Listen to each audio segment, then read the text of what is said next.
This light has gone weird. Are we on? I don't know. Oh, yeah. Hello and welcome to episode 21 of the Aspiring Kryptonian the Aspiring Kryptonians podcast with me, Tasmin, and the rest of the team, Evan and Ashley.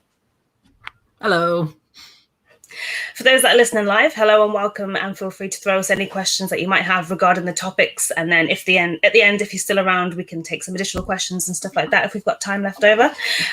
This week, we are going to talk about DC FanDome. We are going to talk about some of the rumours that are going around for the Flash film that's upcoming. And we've also got a bunch of comics to go through, which include Action Comics 1035, Superman, Son of Kal-El, issue 3, Superman 78, issue 2, Batman Superman issue 22, and Justice League Infinity issue 4.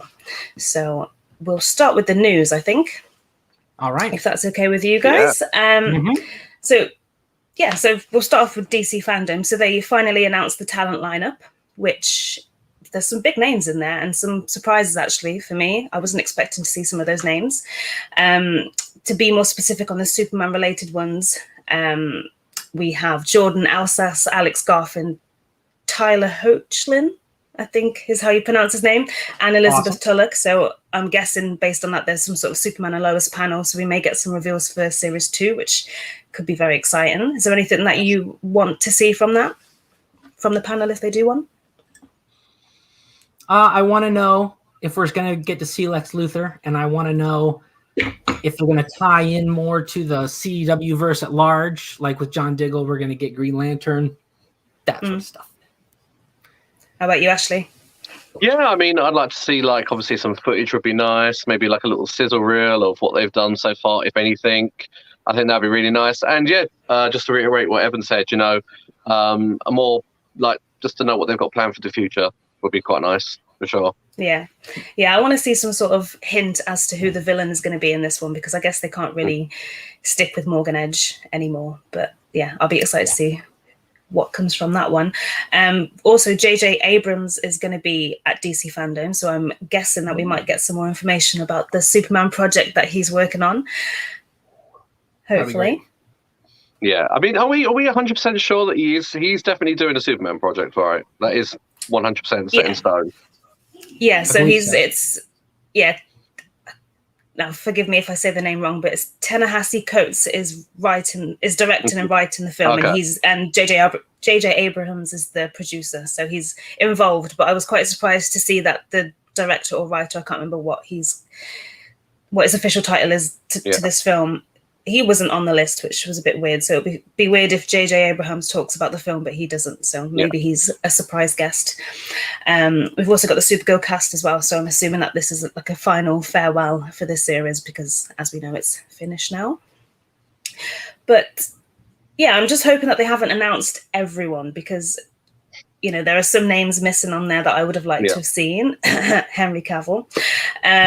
Some sort of Man of Steel 2 announcement would be great, of course. Yeah. And yeah, there's not that much comic book talent on there either. So I hope that they haven't announced that, because I think all I saw was Scott Snyder and there was one or two others, but there's no Superman writers on there.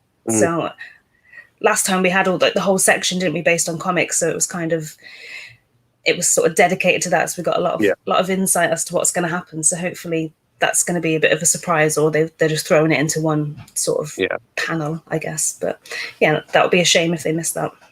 I think in regards to Superman, I was going to say in regards to Superman, I feel this needs to be the year, doesn't it? This needs to be the year that we get something concrete, because I just feel like as the years go by, and, the rumors kind of persist with Henry, but without any real sort of confirmation or clarification on his standing with Warner Brothers, I just feel this has got to be the one where they say he's either still in-house and there is a future for him, or, just give the fan base some kind of information regarding the future for Superman, because it's always just with Batman, everything seems to be so kind of concrete with him. Movies are made, you get the writer, you get the director, boom, you're off to the races. But with Superman, it's always so muddled, or you're lost in the source kind of thing, and no one ever truly knows what's happening with the character. So I feel this is the year where I want some concrete confirmation on something. I'm with you on that one. Obviously, yeah, of course, Yeah, we just want to know where we sort of stand with the portrayal of Superman. I know we've obviously going to get, we've got different portrayals of Superman going on at the same time, but yeah, I just want to know what's happening with Henry Cavill, basically. Because he's one of us at the end of the day. Out of all the different actors and actresses we have at, Warner Brothers and DCEU, he kind of comes across as one of us. The most, I feel. And I feel like it's just, for, DCEU are trying to create this whole feel-good factor, trying to please the fans. They obviously done a great job with releasing the Snyder Cut. I feel this would really keep that feel-good factor going for fans, just for clarification's sake, at the very least, Yeah, definitely. Yeah. I feel like definitely he's the Superman who's the most into it. Like the most into the source material, like with Tom Welling, who just could not be more disinterested in all of his interviews. It's like, I don't know anything about Superman, but I played him. That's annoying. I didn't know that. How dare you? Well, he's into he's all for doing more projects and stuff, but if you ask him about the comics stuff, he's like, I don't know, I just read the script. And but I do want to see some more on the video game front. And I hope we get to see some of that new Superman animated series that they announced. That would be awesome. And because Superman's going to be in Suicide Squad, the video game, but for years there's been rumored a new Superman game is coming. So hopefully, unlike last year, we'll get something pertaining to that as well. I hope so too.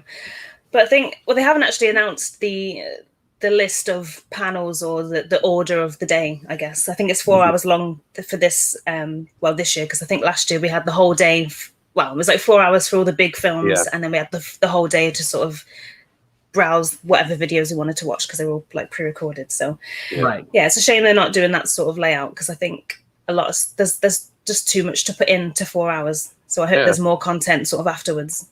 I think if memory serves, the Batman trailer for fans in the UK didn't drop until around 1 a.m. If memory serves, I remember waking up and seeing that, and I was pretty excited. So looking forward to trailer 2. Yeah. For the Batman, that's going to be great. Can't wait. And I also... Go on. I was going to say, and just the stuff with Black Adam and Shazam, really. Because I feel like if there is going to be any kind of Superman news prevalence about the next couple of years, I think he's going to be in... or connected to those two movies, personally. Yeah, I think so too. And I think we're definitely going to get a Black Adam suit reveal, because I've seen pictures leaked already of the sort of textures of the suit, and you can see most of the suit, to be fair. But we want to see The Rock in it, because I think it's just gonna look amazing. But we'll see. Well, we'll move on to some of those other films. So we'll talk about The Flash now. So have you heard about the rumors as to who is supposedly going to appear in this Flash film? Half the DCU, apparently. True. I saw a great poster. I know it wasn't for The Flash, but I suppose it's prevalent to what we're talking about of the Spider-Man movie, and this person just designed every single pop culture character imaginable appearing in this film. I think there was E.T., RoboCop, T-Rex, so I'm kind of of the mindset that's going to be like The Flash as well. Yeah, I mean, is the Flash even in this film? We don't know. But there's been some rumors that Faora from Man of Steel will be returning or appearing from the Phantom Zone. So most of the evidence, and I'm quoting, points to the fact that she's going to appear. So she posted an image on her Instagram where she was sporting the classic Faora hairdo. She also put the location caption of, as filming in London, which is where The Flash was currently filming, because I think it's right now. And the director, Andy Muschietti, follows her, and he liked the post. So that's the evidence. But then also, I haven't actually checked this, but apparently if you look on IMDb for the Flash film, Faora's stunt double from Man of Steel has also been added to the cast list of The Flash. Nice. It's very complicated, but I mean, I think, can anyone edit IMDb? Is it like Wikipedia? Can I just go on there and say that I'm going to be in it, kind of thing? I don't know. So we'll have to wait and see, but there's a lot of sort of arrows pointing towards it. Oh, gotcha. Definitely, that's saying there's no smoke without fire. That's it. There's plenty of fire about. I feel like they probably would have debunked the rumors because they've been flying about for about a week now. So they probably would have said, no, that's not true. So I hope so. I'd love to see more of her. Oh, she was great in Man of Steel. Have you guys seen the footage of Andrew Garfield back as Spider-Man? And yes, and he's just flat out denying it, but it's clearly brand new footage from the new movie, and like everybody's in the studio's like, no, that's a deep fake, and they had like special effects guys analyze it. They're like, that is not a deep fake. They're just lying through their teeth because they don't want to leak the spoilers. So I would not be so I would not be surprised. Like, it's been standard practice for studios in the past couple of years to just bold-faced lie to the media because they want to keep their spoilers a secret. And I guess we've already seen quite a lot from the Flash film. Like, we've seen most of this, well, some of the suits. We've seen, well, you obviously went to the set. We've seen Supergirl's suit. We've seen, what else did we see? There was something to do with the Green Lantern ring, was it, or something? No, the Flash suit ring, wasn't it? I don't know what I'm talking about. Yeah. The Flash we've ring. seen some promo stuff as well. The bat suit with like the spray painted kind of Flash symbol on it. So, I mean, I loved Fiora in Man of Steel. I thought she was one of the shining lights that came out of that. I mean, the way that she moved, the combat and the super speed combined, she was great. So I would be clamoring to see more of her for sure. Yeah, me too. And I think it could like open up.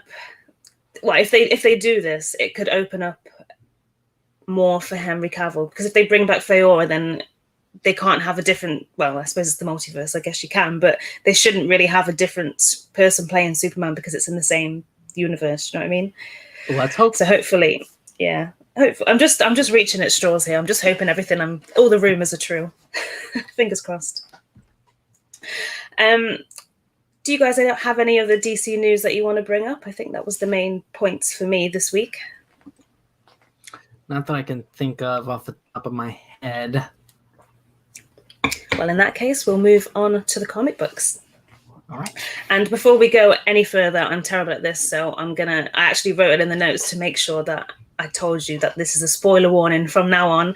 I hate to think how many sort of comic books I've spoiled for you in the past without forgetting to say it. So I'm issuing a spoiler warning from here on out. So every single comic that we discuss in this episode will pretty much have every spoiler you can think of. So if you haven't read any of the comics that we're about to talk about, please stop listening for now, and we will then go into more detail at the end.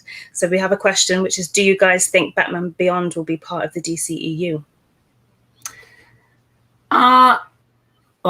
Will they put it in, or are they already making a Batman Beyond movie? I think if they're already making one, they might try to tie it in.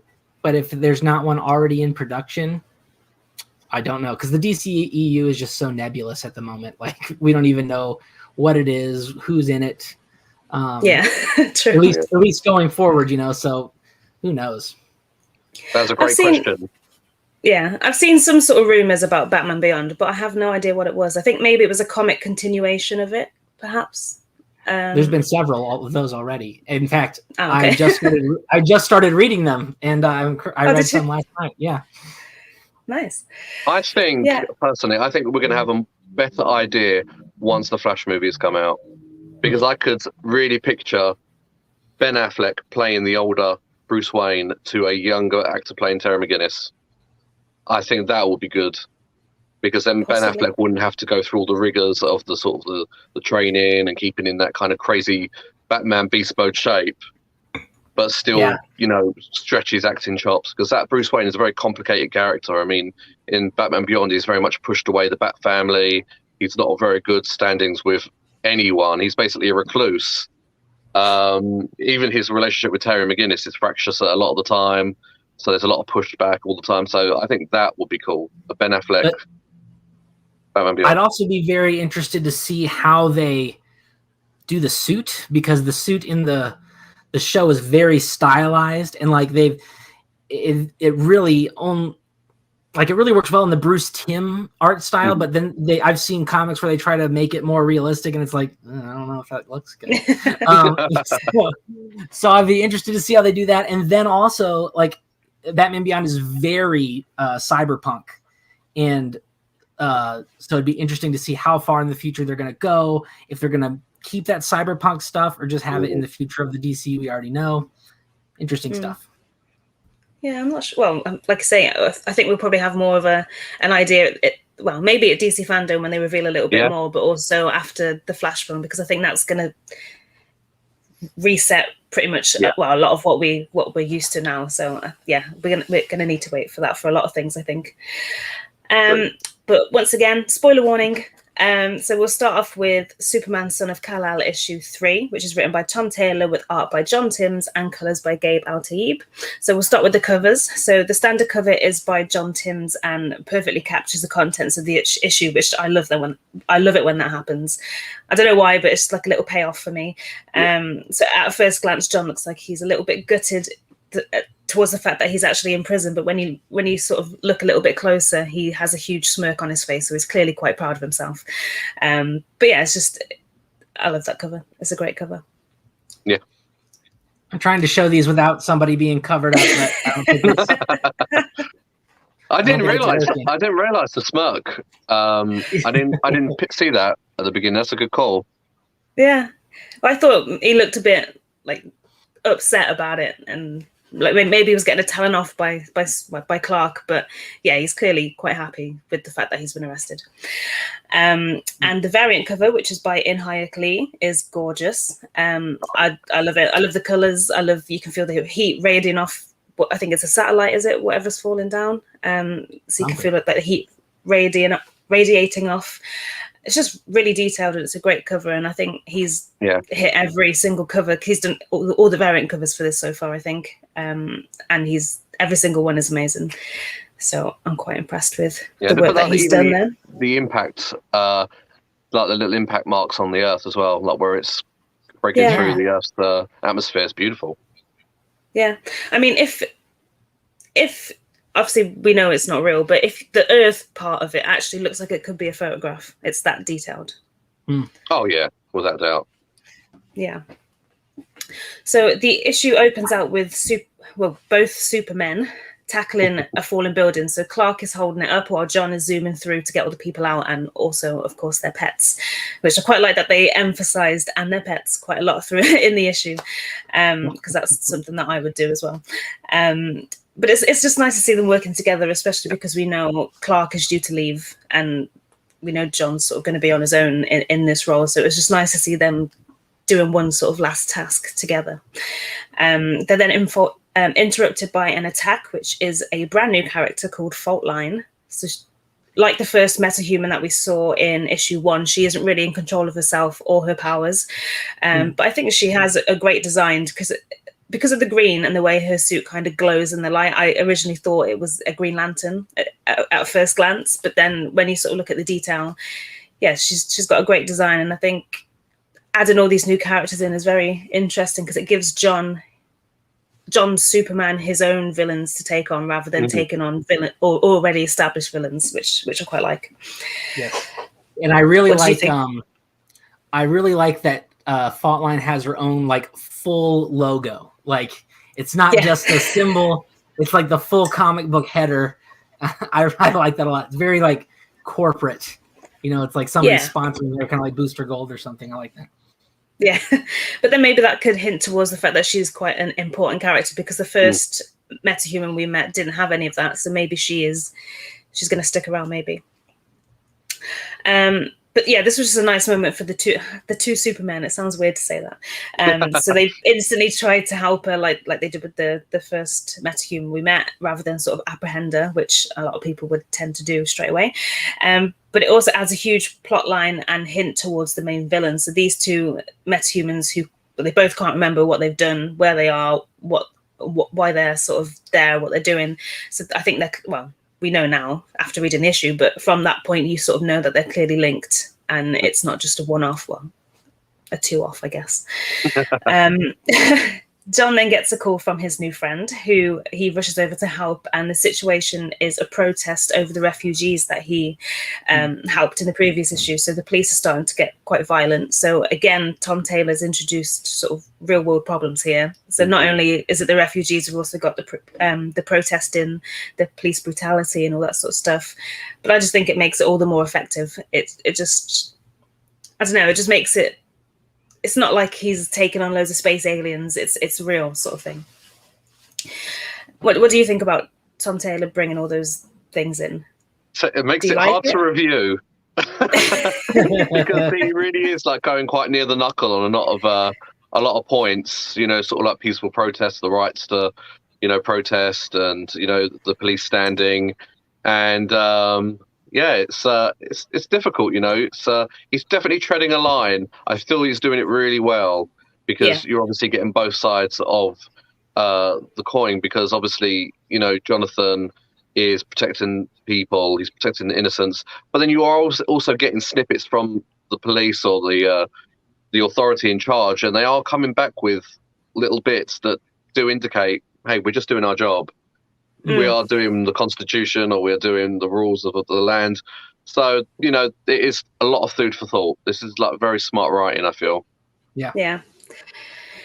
What do you think about bringing all those things in, Evan? Do you like it, or would you prefer sort of a random storyline? Well, I think I'm like it's a case by case thing for me, because like I usually like just, you know, super fun sci-fi stuff for Superman, but you know, there's been some great comics where they've dealt with these real issues. Like the ones that really stick out to me was when Superman's having to deal with his next door neighbor in his apartment building who's doing domestic abuse to his wife and children, and Superman's like trying to figure out, do I just bust in there and crack his head open, you know, or, you know, what am I supposed to do? And so that was a really compelling couple of issues.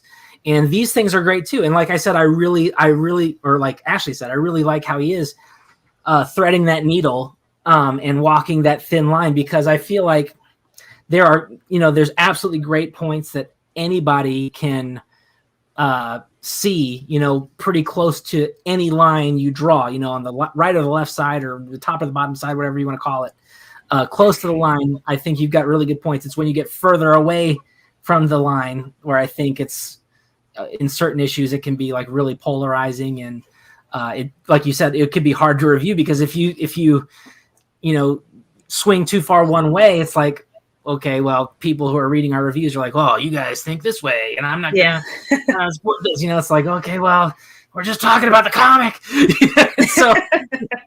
so yeah, you're right. But I am enjoying this. I think it's much more palatable because it's John Kent and not Clark Kent. Just because we all grew up with him, and if he takes sides on, you know, major things, it can be upsetting if he doesn't side on the side that we want to side with, you know.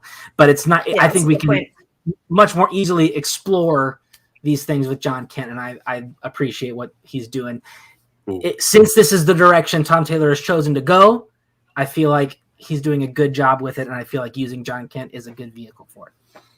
Yeah, I didn't think about that actually, because you're right. If it was Superman, then it would be a lot more. I think if people think a certain way about some of the topics that he covers, it could be like quite an outroar. But because it's John, like I say, it's sort of a new character. We don't know what he would have done. We can't really compare him to other versions of the comic, because this is the first time he's kind of taken on that responsibility. But so John then sides with them and ends up getting arrested himself, which is what the cover, of course, is hinting at. Which I like I said, when it sort of ties up together. But I love the moment when John explains why he's siding with the refugees, and he's trying to get the others to do sort of the same. So he's using Superman as the example in the whole refugee speech that he gives. I won't go into it word by word, but it's pretty touching, and he makes a great case. So if you haven't read it, I've probably spoiled it for you, but please please go and read it.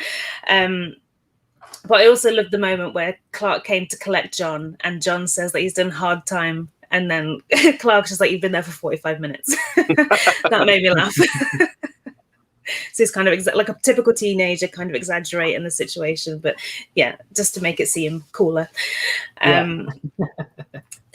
John's friend Jay then makes an entrance, and we all thought, well, I don't know about you guys, but I had thought Clark had got John. I'm saying Clark and John because they're both kind of Superman at this point. Yeah. So we all thought that Clark had gotten John out of prison. Well, I did, because of who he is, kind of thing. But it was actually Jay who bailed him out, which is a good friend considering they met in the previous issue. Actually, I don't think that's true, Tasmin. I think no. I think he says that Jay came to bust him out or to bail him out, but Clark had already done so, and so he doesn't need to. Yeah, he says right here on this page, I came to get you out, but I guess you have that covered. Oh, I really thought you bailed him out. Oh well, ignore me. I wonder if Superman actually even had to pay money to bail him out, or he shows up and the guys are like, okay, we've gone through this charade. You can take your son now, sir. Can I have your autograph? I like sentiment. I like the sentiment, though. I mean, going to the cop shop and wanting to protect his new friend. I mean, this is a fledgling relationship, but you can already see that Jonathan means a lot to this guy. Obviously we haven't delved too far into his background yet, but we don't know if he's perhaps hard time making friends or making connections with people, and he seems to have really gravitated towards Jonathan. So I really like that. Also, I think it's a cool move that this guy he's kind of like the ringleader of the protest or whatever. So I feel like that's a classy thing to do. If your people get arrested, you're going to go and help them, get out or whatever, or support them. Yeah. But isn't he the guy? So John, I think it's in the first issue, John's watching like a YouTube channel. Isn't his friend Jay that he's the person that he was watching? Yes. Yeah.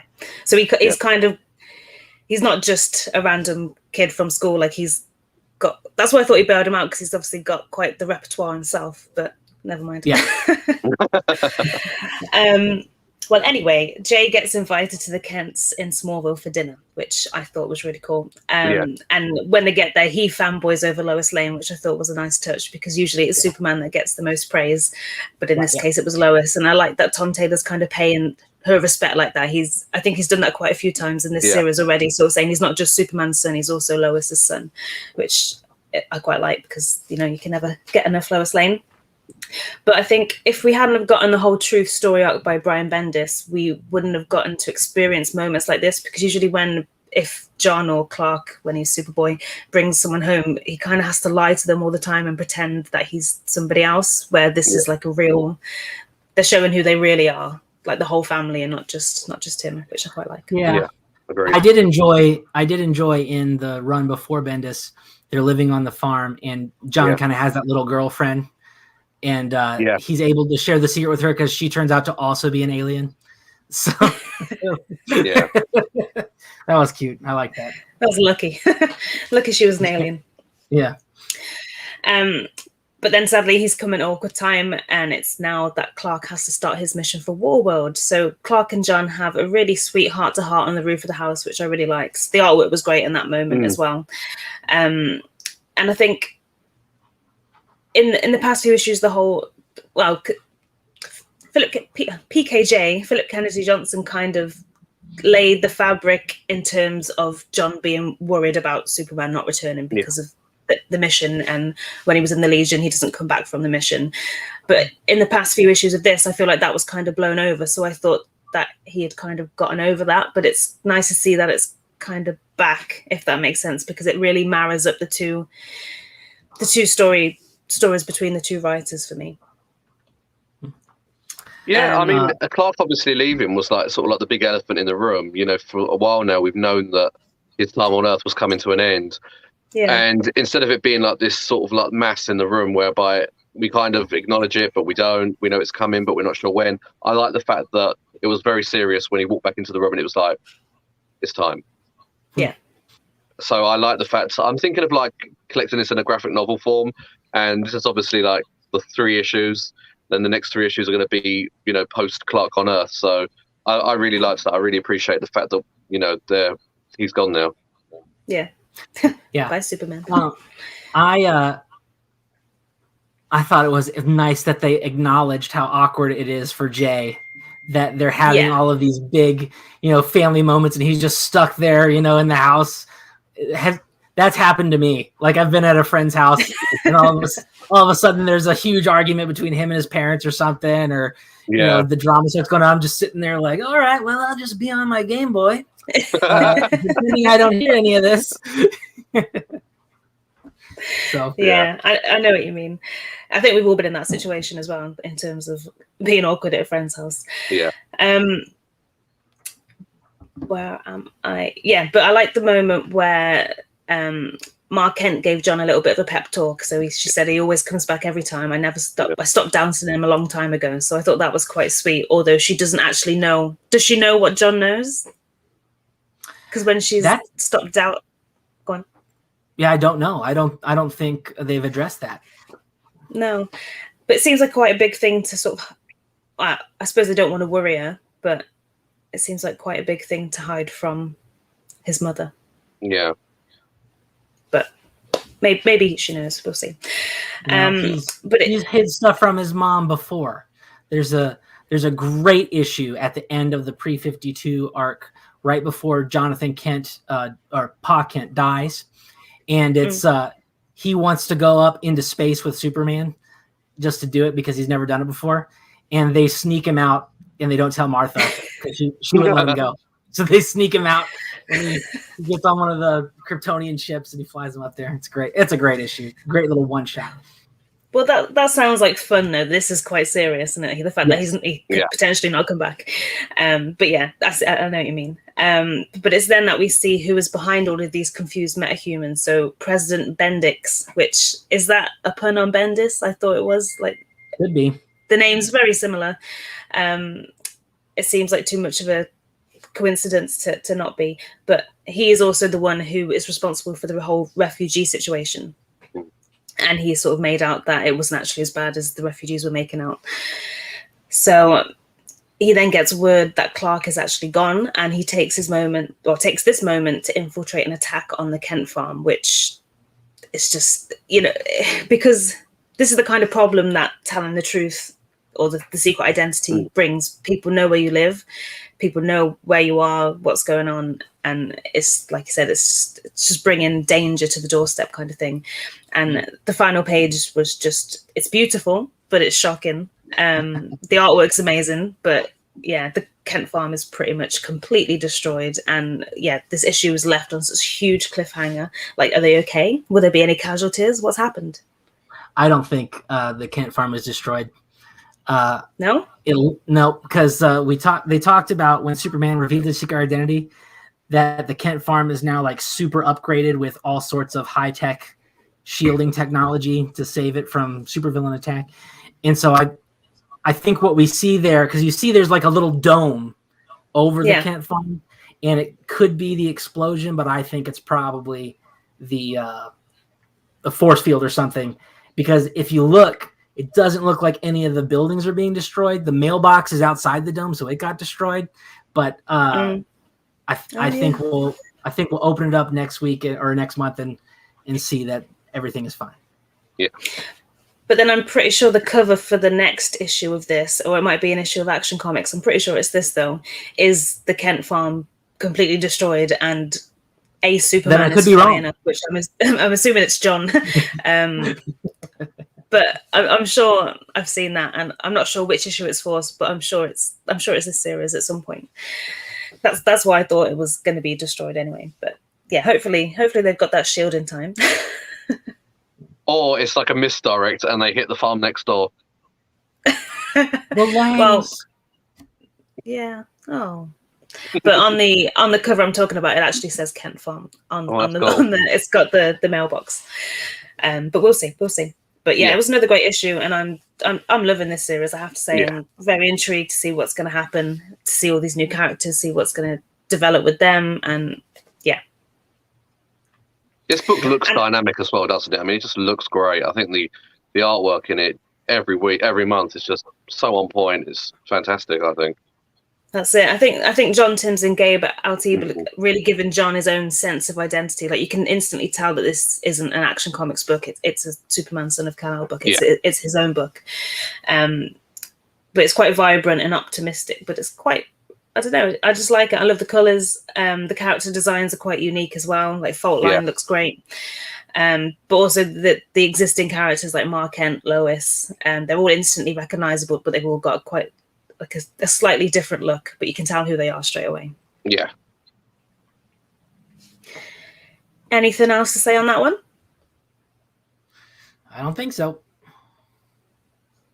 Okay, well, we'll move on to Action Comics with 1035, which I think is slightly linked a little to this issue that we just talked about, which is why I did this one next. Yeah. So this one is written by Philip Kennedy Johnson with art by Daniel Sampere and colours by Adriana Lucas. So we'll start with the covers as usual. So the standard cover is, like I said, by Daniel Sampere and Alejandro Sanchez. And yeah, it perfectly showcases the contents of the issue this week. I think we're on a roll. That doesn't usually happen. I think it happens like once in a blue moon, but this seems to be happening in every comic so far. But yeah, this one's a great but emotional cover. So you can see how gutted and worried Lois and John are for Clark. There's great detail on it. Like even the newspaper says Superman, well, not on the picture that you've put there, but on the comic cover, it says Superman out of the Justice League. So there's a lot of detail there, which is quite nice. And yeah, it's quite a clever cover. I like how he's sort of flying off in the reflection rather than in the background. Moments before it's destroyed. Yeah. Apparently. We'll see. Yeah. And the variant cover is by Julian Totino Tedesco. And as usual, I love saying his name, but I also love his covers. This one is just a real pin-up piece. I love it. I love how detailed Superman and Lois are in contrast to the background, which is quite sort of cartoony. But I think they did miss a bit of a trick here. This cover should have been released on Valentine's Day. Yeah. It's lovely. Yeah. I mean, it's just romantic, isn't it? It's a nice cover, but I think it would have double effect if it was released on Valentine's Day. Yeah, I love this cover. It's great.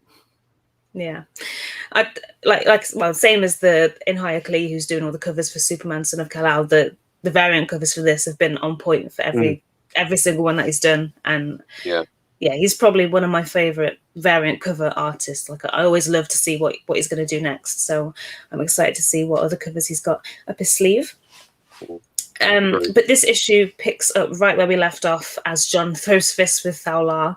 Supergirl then apprehends her from behind, and that just kind of goes to show how powerful she is, because this is two Kryptonians here now having to pin her down, and they both look like they're struggling a little bit, whereas she's just unleashing all of her power. I love how Lois is still sticking up for her as well, and obviously telling Superman and John not to hurt her, despite the fact that she's literally just attacked her. So Lois knows what's going on. She knows the stakes. She knows what's going down. It's not her fault. What did you think about this a little bit? I loved it. I mean, Lois is the closest one from the Superman family that's kind of broken through. She was making real sort of progress with Fowler, obviously before the Mongel's henchmen arrived. So I loved it. I love the fact that Lois is playing a pivotal role in this, and this is her superpower. You know, she's good with the words and the talking and getting through to people, you know, and I'm glad that that's carried on through. You know, Superman has his shtick. This is Lois, you know, and I love that relationship. It's budding, it's blooming. I'd like to see more of it if, you know, certain characters are around in the months to come. But yes, great stuff. How about you, Evan? Yeah, this is cool. I like how she breaks her chains. Yes, that's a very cool. I mean, that's a very Superman-y image anyway, but it has some extra meaning here with, you know, how much reverence she's been brainwashed to have for the chains and stuff. I thought that bit was a bit of a homage to the Neil Adams cover for Superman 2. I think it's 233 or 223. I can't remember which one it is. But where he's breaking out the kryptonite chains, that's what it reminded me of. So hopefully that's a homage to that, because it really paid off for me, if it is. But yeah, like you say, that's a real moment for her. So we know how influential those chains are from where she's from. And it's that's like the breaking point for her, where Mongol knows that she's truly refused his orders. Yeah. She's not doing his dirty work anymore. But then this part kind of confused me a little bit. So does he summon her back, and then Superman gets caught with her and ends up on Warworld? Yeah, I don't know. I was kind of confused about that too. So I'm not sure if that's a teleportation thing or just a hologram communication thing. But either way, Superman is able to communicate with Mongol. I doubt it's a full teleportation, because he ends up going back to the fortress. So I feel like it might have been just a last-minute residual transmission or something. Yeah, but they kind of have a little Mexican standoff and threaten each other, basically. But yeah, like you say, it does kind of look like a hologram because it's not like he's actually there. It's sort of discolored, isn't it? But yeah, that's a good point. I didn't think of that. But I just got really confused because we get to this point and we're like, it's going to happen. This is what we've all been waiting for. But then we are then thrown 2 days into the future. We don't know what's happened. We don't know what's gone on yet. So yeah, that confused me a little bit. But when we are transported to those 2 days later, Superman and the rest of the House of L, so I think Supergirl, John, Lois, I think that's all that's there. They're burying the dead, which I'm assuming are the ones that were killed by the War Zoons in the previous issue. Well, I'm hoping there hasn't been any more casualties since then. I have a note here for the creators of the Superman and Lois show. I want you to look at this page at the Fortress of Solitude. And I want you to see all the cool stuff that's in the Fortress of Solitude. And maybe we can have some of that stuff in the future episodes of your show. You love a fortress. I do. I don't like an ice cave. I want the Fortress of Solitude. Yeah. Agreed. Yeah.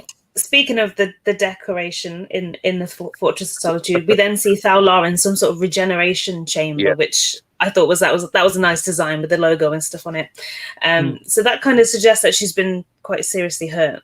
But like I said, we've been thrown into the future, and I guess we're going to have a flashback of some sort in some of the upcoming issues. But I just want to know what's happened. I feel like we've waited for this moment for Superman and Mongol to sort of meet, to see if it's a trap, to see what's going on.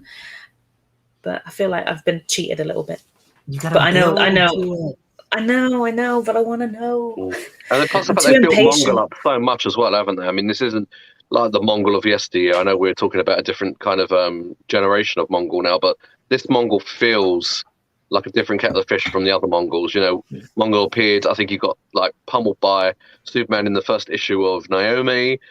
He got pummeled by Superman in Bendis's run. You know, he was a bit of a punch bag, I thought. A bit of a, I don't want to say joke, because I've always liked Mongol, but in this iteration of Mongol, this guy feels sinister. Yeah. Like more so than any of the other iterations of Mongol. And yeah, this is the big fight. This is Wilder Fury 3. Well, I wouldn't be surprised if before Superman gets to Mongol, we have a whole saga with him in space just trying to get to Warworld. And we'll continue to build up. Yeah, if that was a transportation device, then that felt like too easy.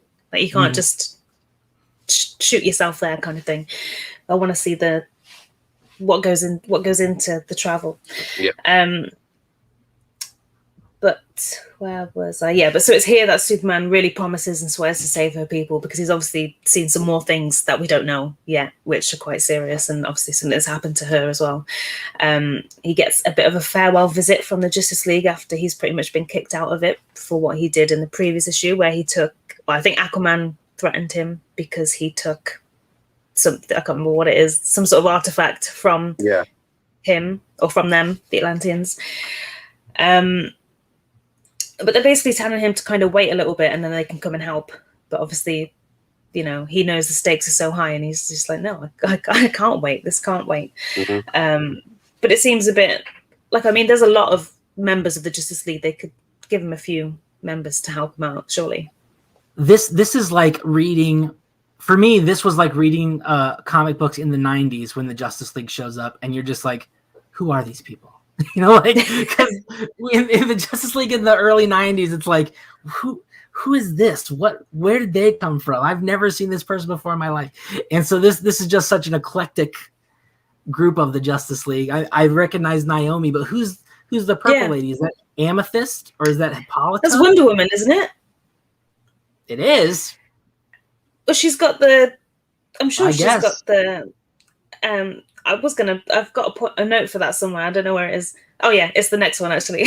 But I love, I'm sure it's Wonder Woman, but if it is her, then I love the suit because it looks exactly the same, but it's just purple and it's got sort of a goddessy kind of shawl, I guess. Green Arrow. Yeah, it's a weird Justice League lineup, but I haven't read the Justice League series, so maybe this is the lineup that's in that series. Yeah, I think you're right. But I didn't know Naomi was in the Justice League. I thought she was with the Teen Titans. Well, it drives me nuts. I'm on my soapbox right now.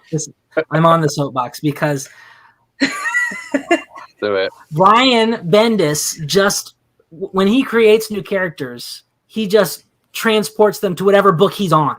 And so like we spent so much time building up Naomi to be in Young Justice, and then that old fiasco happened where everybody got fired and Young Justice got canceled, and so all the buildup amounts to nothing. And then Bendis goes over to Justice League, and he's like, you know what? We'll just bring her over there. How did that happen? Where did Young Justice go? Well, I understand why he's done it, because like he's put all this work into creating his character, and she obviously got a lot of buzz. Like she's got her own TV show coming up. Yeah. So he's not just going to leave her to die with the Young Justice series that got cancelled. It makes sense for him to bring her into the. I wouldn't say she was Justice League caliber yet. Surely she's still got. Yeah. When Batman and Superman analyzed her, they said her powers is Justice League caliber. But yeah, she's been like a superhero for like a week, and now she's in the Justice League. And again, with the show coming out, we've only done Act 1 of Naomi with her series. So we got to get cracking on the rest of the series, or else the show's gonna have to get ahead, and we're gonna have a Game of Thrones situation where the quality's dropping because they're having to make up their own stuff because the source material is not finished yet. So, come on, DC. Yeah. Well, maybe he's got his fingers in the show as well. So maybe he's kind of dictating what's gonna happen. I don't know. We'll find out. But I like Naomi, and it's admittedly, I read her solo series, but I haven't read any of the other books. I didn't read Young Justice when she was in it. I haven't read any of the Justice League yet, so I don't really know what's happening with her. But I do like her as a character, so it's nice to see her back. But yeah, basically they kind of all say their goodbyes to Superman because they said they're not going to help him and wish him luck on his solo mission. But Batman stays behind to have a bit. I felt like this was a little bit of a pop at Superman, and I think Batman. I don't know. I know Batman's kind of one of those people that takes every situation into account. So obviously this could be a trap, and all of this sort of stuff. But Superman's well aware of that. He's not stupid. But because there are so many, there could be so many lives at stake if this is all true, he really can't take the chance of leaving them regardless of the consequences. But Batman just doesn't. Batman knows what Superman. Surely he knows what Superman's like by now, and he knows that he's going to do it anyway, regardless of what he says. Yeah, I definitely feel like they've been kind of like, between this and Justice League Last Ride, I do kind of feel they've been kind of having a little go at Batman and Superman in terms of their relationship. There's been a lot of angst over on the Justice League Last Ride book. This as well, kind of, I think it's really interesting. But just looking at the page now, I love Superman and Black Adam shaking hands. I'm here for that. That was awesome, because I wonder if they're getting ready for maybe a little face turn, little wrestling terminology for Black Adam in his film. Who knows? They might be laying the groundwork now. Batson. That's Billy Batson, Black Adam, not. No, is it? Not traditional. Is it? So I haven't been on the Justice League book yet, so. Me neither, but I'm pretty sure that's Billy Batson. Somehow he's got the Black Adam powers now, and I don't know what happened to original Black Adam. Oh. Well, and just to go back though, I loved how Superman called Batman cute. He was like, "Oh, cute! You waited for me." I like that. But it's here that we get our first hint of continuity. So Superman tells Batman that he isn't going alone to Warworld, and that he's put together a new team, which just so happens to be the Authority. Right. But how? You then get the. Well, we'll find out. I'm determined it's happening. But we then get another touching and emotional moment between Clark and John, because he's just reassuring him again. And I feel like it's kind of, I don't know. This kind of feels like this just kind of happened in Superman Son of Kal-El as well. The same kind of talk, the same kind of thing happened. Obviously, Superman leaving or Clark leaving. So this feels like a continuation of that. So even like you could read both books separately and understand what goes on, but you'll get more of an insight if you read them both, if that makes sense. This is why I collect the single issues and then I cut them all apart and bind them custom, with I send them to the custom bindery. And so that way all the pages are in order of when they happen, because I have OCD and it drives me crazy when they do stuff like this. So you're putting Action Comics and Superman Son of Kal-El in the same binder. Yes, hold on. Look at this. Here's one I made earlier. This is what I made earlier. It's a hardback book. Sent it off to a professional bindery. So this is all of the Truth Revealed saga, but it's got pages from Action, Superman, the specials, and even the Lois Lane book.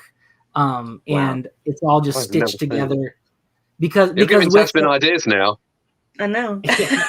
With I haven't got the time to stitch them together. That's too much for me. Send them to me. I'll do it.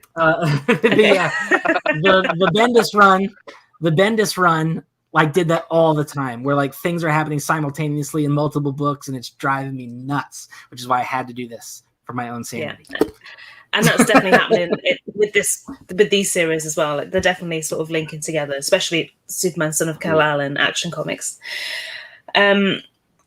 But then we've already seen the Clark and John sort of reassurance speech and the goodbye speech in 2 issues, the previous one and this one.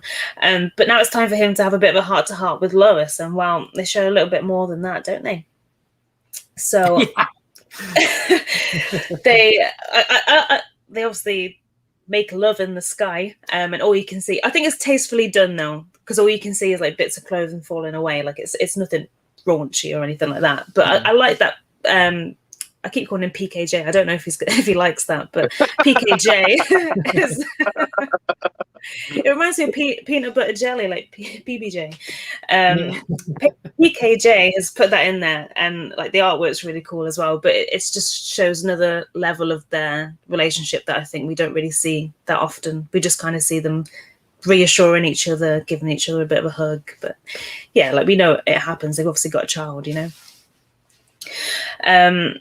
But then we see another hint at the continuity. So Superman visits his newly formed team, the Authority, as they set off on their mission. So, yeah, I don't know. There's too many similar. But why isn't he gray-haired, and why does he have a cape? Oh, I don't know. That's the only thing I can't explain just yet. I can't explain that just yet, but something. I don't know. It's got a link somewhere, surely. We'll see. I guess. We need to talk to Philip Kennedy Johnson. Yes, we do indeed. So yeah, the artwork, as always, is incredible. Daniel Samperi, and the artwork's by him and the colours by Adriana Lucas. There's just so many stunning moments. There's a few homage pieces, like I said, where she's breaking out the chains, reminded me of the Neil Adams cover. Yeah. All the facial expressions are incredible. Like you instantly feel what the character is feeling, just by looking. You don't even have to read the caption. You don't have to read the dialogue. You know exactly what's going on. But the atmospheres are great too. So as soon as we go from the fortress to Warworld, like the whole ambience just instantly changes. Like I said before, I'll be sad to see Daniel move away from Action Comics, because we don't know what book he's going on to yet. I don't think he's announced it, but I'm excited to see where he goes from here, and I hope it's a book that I actually pick up and read, like to buy, because I'd love to see him work on Superman or other members of the Superman family again. I think the color palette is just absolutely gorgeousness. I'm just flicking through the pages myself, and the scene where he takes her up into the sky. I think that is very much like becoming part of like real sort of iconography with Superman. Obviously, issue 12 of Justice League, when him and Diana kiss, the art by Jim Lee. I love it. I just there's something quite significant to Superman, specifically, tying into Superman with that scene where he takes someone up into the sky and sort of has a warm embrace. Yeah, but it's cold up there, isn't it? It's got to be cold. Well, I'm sure he's gonna warm her up. And Yeah. I know I'm only dreaming, but if it was me, like my hair would be like, if going through the sky, like flying through the sky, my hair would just be a big bush. Like I would not look good afterwards. Anyway, but this is just another great issue. It's just draw me in. I want to know what went on in those 2 days before we jumped. I want to see more of Thaula. I know she's obviously seems to be injured in some sort of way. But yeah, hopefully we don't have to wait too long to find out. And did you guys see the designs for the new so Philip Kennedy Johnson and Miguel Mendonca, who is the new artist for Action Comics, released images of the new characters that they're introducing. Now we don't really know if they're villains yet. They look like villains to me. But I can't remember all of their names, but there's one that stuck with me and it was called Darling, and it's like this big brute thing. But he's holding like an orphan in a tank, which is very weird, but you know, he's going to tie into this at some point in the near future, so I'm excited to see where they come into it. I saw those sketches as well. Looked fantastic. I just need to see Connor Kent. Where is he? Why isn't he at the funeral? Why isn't he at the funeral? Why isn't he hanging out with Supergirl and John Kent? I don't know. We need to know. We need to know. Well, I'm sure you'll be able to ask your question very soon. Good. Anything else to say on Action Comics? I just want to reiterate again how this just feels like, I'll say this every time we come on, this feels like a big book. You know, this feels like an important big book, not just to Superman fans, but, you know, to DC fans as well. And I just love that. I love that this Superman is being given this kind of, you know, real kind of intricate storytelling, best writer, the best artist, and just feels big. It feels like an event. Yeah, it definitely does. I'm loving this series. I like all the characters that he's introduced. Thaula, I want to I know she's obviously in the storyline still, but I'd be happy to see a spin-off issue or series about her. Just she's got so much. Well, this goes back to what Philip Kennedy Johnson does, like all the world building, the character building, like even some of the characters that we met previously, like once or twice, they all had massive backstories, which, you know, you could go into so much detail, and then like each one of them could have had their own spin-off. So, well, hopefully we get to see that in the future. We'll see. Yeah, so much world building. But we will move. I see what you did there, Tasmin. Hopefully we'll get to see that in the future. I don't get it. What do you mean? Because they're set in the future. The House of right, Al. yeah. You know what? That was a happy accident. You're welcome. We'll move on to Superman 78 issue 2, which is written by Robert Venditti with art by Wilfredo Torres and colours by Jordi Belair. So again, we'll go into detail on the covers first. So the standard cover is by Ben Oliver, and I love it. I love Ben Oliver anyway. The detail in all of his work is amazing, and this one is no exception. He's like perfectly captured the likenesses of both the actors. Evan, I love how you just moving to the side so we can see I can't figure out how else to do it. So. We'll figure out soon enough. But yeah, he's captured the likenesses of Gene Hackman and Christopher Reeve perfectly, and I love the sort of unsure look on Superman's face, even though in the issue itself, it's kind of this relationship is kind of the other way around, isn't it? Yeah. Anything to say on the cover? It's the background really reminds me of sort of like 70s wallpaper. Yeah, like that kind of all over design. So I like that a lot. But yeah, Ben Oliver, I think we spoke about this before. Man needs to do more interiors because his work, I think it was on the Future State Batman Superman title, and his interiors are just brilliant. So I would love to see him back. Yeah, definitely. He's a great artist. I love his work. He did all the deceased variant covers, didn't he? Yes. And yeah, they were just amazing. Yeah, we got the chance to meet Living Planet, so. Yeah, and Tom Taylor. And they were both very nice. So the variant cover is by Brian Hitch and Alex Sinclair, and as Evan explained in his review, it's a take on the scene from it's their take on a scene from the film. So do you want to go into detail on the scene? Yeah, this is the scene from Superman the movie where the one missile hits and starts breaking up the fault line, and California begins to fall into the ocean. But Superman, thankfully, dives into the Earth's crust, gets underneath the collapsing fault line and pushes it back into place, and it is healed. And so this is that. And yeah, that's just totally the pre-crisis, like infinitely powerful, I can do anything Superman for you. Like he's just, there's nothing he cannot do. And yeah, I mean, it's an iconic scene. It was really well done in the movie, especially with the technology they had at the time. They have him swimming through, the magma beneath the Earth's crust, and they pulled it off really well.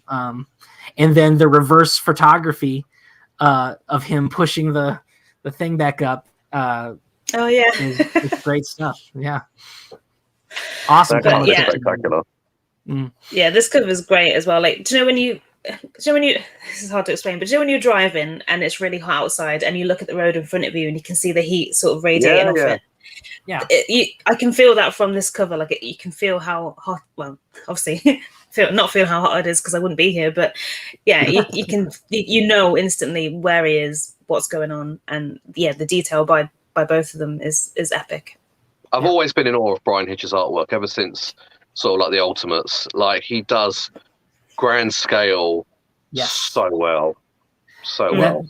Yeah, I mean, he like I heard an interview with him, he's like, I'm so tired of drawing destroyed cities, but like that's why they hired him. That's why they hired him, because he just can do it and do it like nobody else can, and it's great stuff. Yeah, I love Brian Hitch, but he did get a bit of backlash for the cover for Infinite Frontier, I think it was, where one of the variant covers was by Brian Hitch, and it was President Superman, and I think people were moaning about the hairline, or apparently he can never draw a black men's hairline, but the rest of the cover was great. I mean, you can't nitpick everything, but I can see where they came from, because it did look a little bit weird. He did draw Nick Fury forever, but he didn't have any hair. Oh, yeah, so. Well, there you go. We got away with that one. Well, this issue opens up with Lex Luthor being interviewed for a job interview. So the person doing the interview is very biased towards him. So it's sort of refusing to give him a second chance and judging him for what he did in the films, which I guess in a way it's fair because he wasn't a nice person. But of course, that isn't Superman's style. And Superman pays him a surprise visit in Lex Luthor's apartment to ask for help with the whole Brainiac situation. So he brings the artifact that he found. He mentions here that he is the one that got him the second chance with the law, so they only agreed to it only if Superman kept tabs on him. So they kind of have to work together a little bit, regardless of whether Lex Luthor wants it or not. But yeah, the personalities here and the dialogue is spot on, and like throughout the issue again, it's just spot on. Like I'd hate to think how many times Robert Venditti watched these films just to really study it and really get the lightness and of the characters involved, but also the actors and actresses playing each of the characters. Like he's nailed everything. I agree. Yeah, it's great. But I will say there's the artwork of Lois Lane here doesn't look as much like Margot Kidder as it did in the first issue, I think, for me. I also agree. Yep. Yeah, you can tell it's her based on the clothes that she's wearing, but yeah, everyone else looks great though. Yeah, he just nails Christopher Reeve and he nails Gene Hackman. Yeah, for sure. It's great stuff.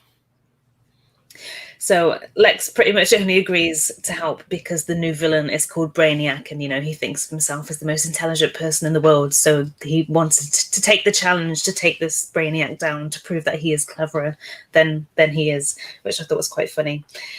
So when Superman leaves, Lex starts his research. And did you notice what was on the desk alongside him? Yes, he's got his comic book armor, which would be very interesting to see in the 1978 films. And there's also apparently a Bizarro clone in there. Oh, wait, I didn't see that bit. Yeah, there's a clone chamber. It's labeled BZ1, and it looks like he's got a Bizarro clone, which is very interesting because I feel like we already had kind of like pseudo Bizarros in when Superman splits in two and one of them's evil, and then with Nuclear Man, they're kind of both like a Bizarro-esque thing, but apparently, I guess so. It'll be a real Bizarro eventually. Yeah. So, well, hopefully we get to see more of that Lex's suit, but then also I didn't even notice the Bizarro thing. So hopefully we get to see Bizarro in this series. Yeah, Gene Hackman, Lex Luthor in battle armor seems weird. So I'd be interested to see how that plays out.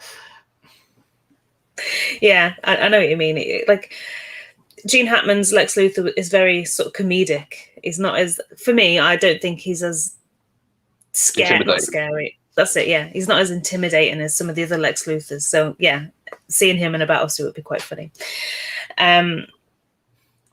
But we then cut to the Daily Planet where Clark is again trying to get Lois to go for lunch with him. And she gets a tip, which she doesn't really share with anyone.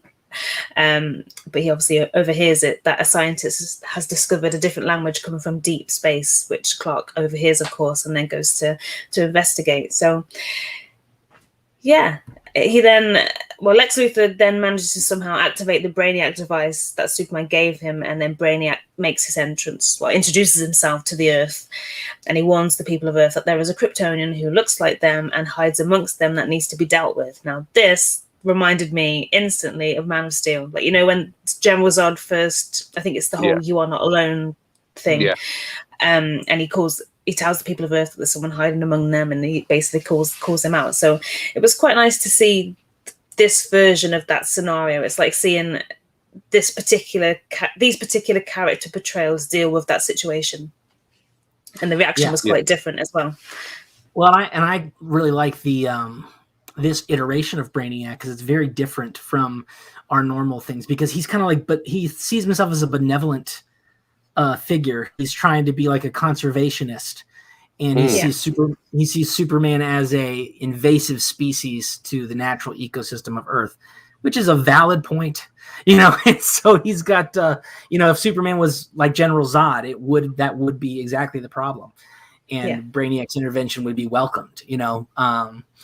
So I think that's a very interesting take on the character. Yeah. Yeah, this Brainiac is very different. Even like the way he looks, I think, is very different as well. But yeah, I'm excited to see more of Brainiac in this series. But like I said, it was nice to see. It was kind of like they were taking that situation and seeing how these characters would deal with that. Yeah. For me, that's because it was just so similar in some of the dialogue that he said. It was pretty much exact to what General Zod said. But he claims that he's come to save them from Superman, and he launches a huge attack where lots of his robots descend on Earth to get or apprehend Superman.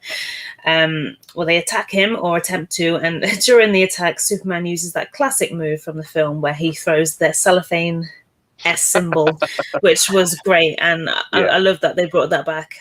I didn't think we were ever going to see that again. I thought that was just history, but yeah, it's nice to see that back. I do kind of like that they did bring it back, that it's a recurring thing that he like constantly uses.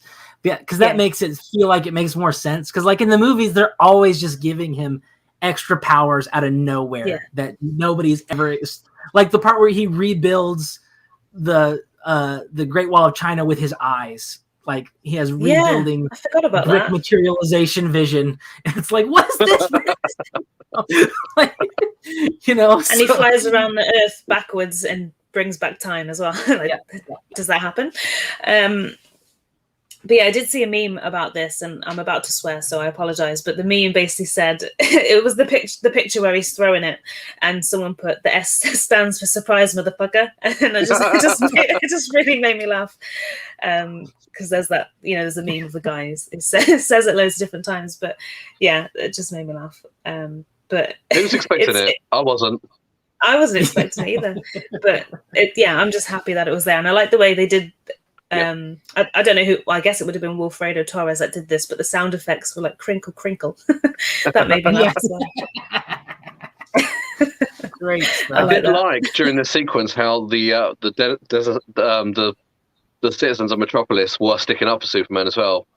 I really enjoyed that. I think it was sort of like something like, he's our guy, Jack, or something like this. So like even the dialogue was very sort of like of that time period in it. I really enjoyed that. I like the fact that Superman has become a symbol finally. Yeah. I love that stuff. Like in the first Spider-Man movie, where it's like we're New York, we stick together, and they're like all sticking up, for the superhero. Yeah, I love that stuff.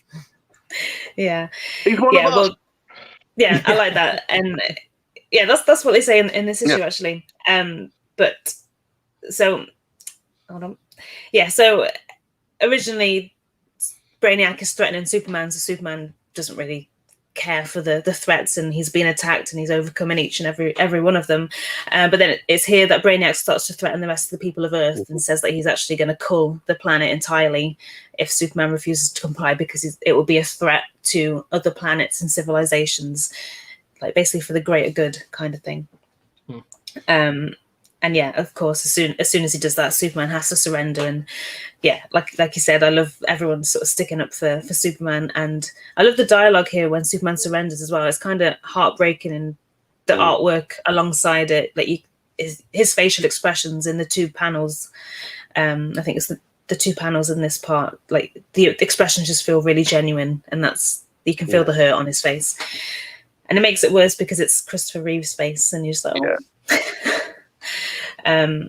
But in this whole moment, Lex Luthor is making his way to the area, but he doesn't quite get there in this issue. So I wonder what his play will be here. Like, is he going to side with Brainiac to try and take down Superman, or is he going to side with Superman? Probably both at one point. Yeah. Yeah. There's going to be some double crossing happening. I definitely think there is something really powerful, though, about Superman bending at the knee, and kneeling down, because obviously that's what he does at the end of this issue. And I think that's just such a powerful symbol. When Superman kneels, things are looking bleak. And, I got that in this. I got that in Batman versus Superman, where he's kneeling and Luthor is kind of like touching his head and all that. That signals we're in trouble. Yeah, I hated that bit in Batman Superman. Where he's like touching his face. I'm like, how smarmy is that? Like, I hated it. Who does Lex Luthor think he is? He thinks he's Lex Luthor. I'll give you that one. But then the tagline or the teaser for the next issue is "The Last Kryptonian," which is it's written as a question. So that's a huge hint as to what's to come. And I don't mean to brag, but I know everything that's going to happen in this series. Nice. Yeah. When we did the interview with Robert a few weeks ago, we talked about it afterwards, but I promised him that I wouldn't tell anyone. Nice. But yes, it's very exciting, and I'd quite enjoy it, like a marrying up of the Supergirl franchise with the Superman franchise, because obviously, I know there's probably a lot of stories to tell behind the making of the Supergirl film, and I think Clark was supposed to be in it, Christopher Reeve was supposed to be in it, and then there's a poster of him on her bedroom wall and things like that. So I'd be quite interested if they married those two franchises up. Yeah. Do you know what? I've never seen that Supergirl film. Neither have I. And maybe we'll watch it and do it on the show. No? If we do it for the show, I'll watch it, but I'm not going to watch it for my own enjoyment. I don't care. It'd be great to do like a commentary track on it. Yeah. Well, we'll do like we'll watch it for the show, I think. I will watch it eventually. It's just one of those things that I haven't got around to, as everything else.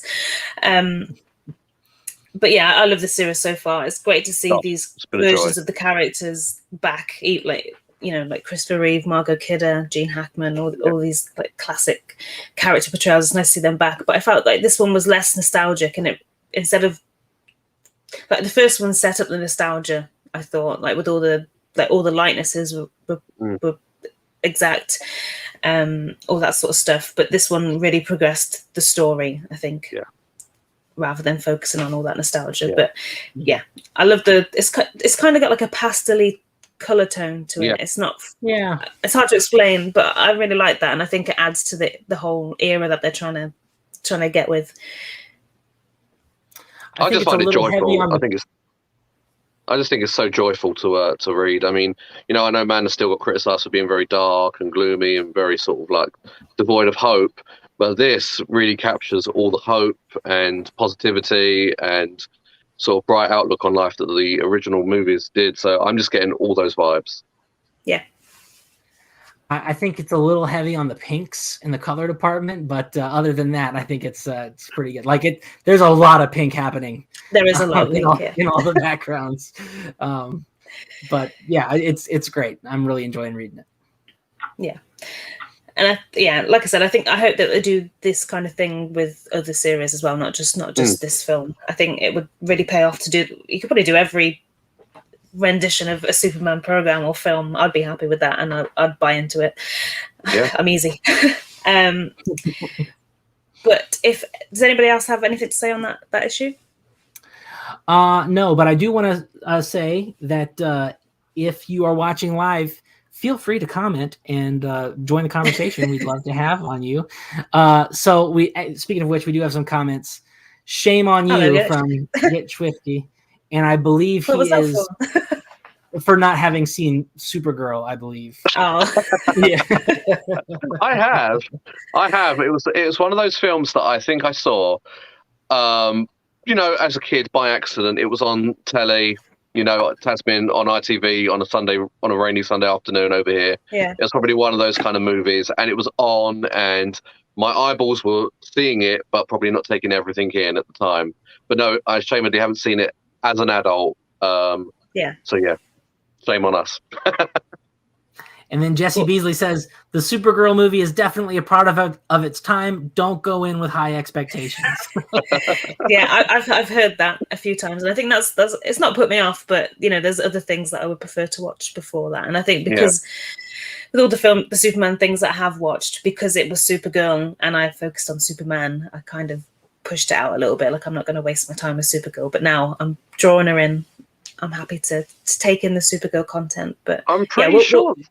I'm pretty sure some of the acting in it, though, they were famous actors of the time as well. Quite high, quite sort of high-profile people. Let me just have a quick look. Even though I'm not too sure who played Supergirl in it, though. Helen Slater, I know that. Yes. Okay. And she plays Supergirl's mom in the Supergirl CW show. Yes, she does. I love how they. Too. Yeah, I believe so at one point. Mm-hmm. I can't, well, maybe I haven't got to that part yet. I still haven't watched any more Smallville series. I'm slacking on that, but yeah, I like how they're bringing how they brought all the different people from the Superman films and TV of its time into the Supergirl series. Like Dean Cain was in it, Terry Hatcher was in it, Erica Durance was in it. Peter Orioli. Apparently famous actor. I've got the cast here right now. We've got Helen Slater, Faye Dunaway, the gorgeous Faye Dunaway. She was Selena. Peter O'Toole was in this. Mia Farrow was in this. A bunch of really high-profile people. I think at the time Faye Dunaway was probably more famous than Helen Slater was. Yeah, this was supposed to be Peter. I think we had a whole kind of. Yes, I think we had with Helen Slater and Faye Dunaway, I think we had kind of like a Jack Nicholson, Michael Keaton kind of thing going on. Oh, right. Where I think Faye Dunaway was probably the bigger deal back then. Connor, Super One, hello. Hello. Evan, you said you wanted Connor back. I did, and here he is. Here he is. Thank you for coming on the show. Thank you for, Yeah, all sorry. Right. For all the people listening, just feel free to throw your comments towards whatever we're talking about. I know we talk quite quickly and focus on certain things, but yeah, throw your opinions and questions in. Feel free. And on that note, we'll move on to Batman Superman issue 22, which is written by Jean Luen Yang with art by Paul Pelletier, inks by Keith Champagne, and colors by Hi-Fi. Now, first of all, I'm just going to say Champagne is a great last name. Mr. Champagne, it's just a good name. So we'll start with the covers on that. So the standard cover is by Ivan Rice, Danny Mickey, and Sabine Rich. I think we've talked about Ivan Rice so much on this podcast that I love him. His artwork's amazing, as you can see. But it's a great representation of the overall issue, I thought. It's quite a creepy take on both of the characters, but they look quite terrifying, I think. Yeah. Especially Mr. McStiplick, because normally he's kind of like, he usually looks lovable, doesn't he? He's naughty, but he's lovable, but he looks horrible in this one.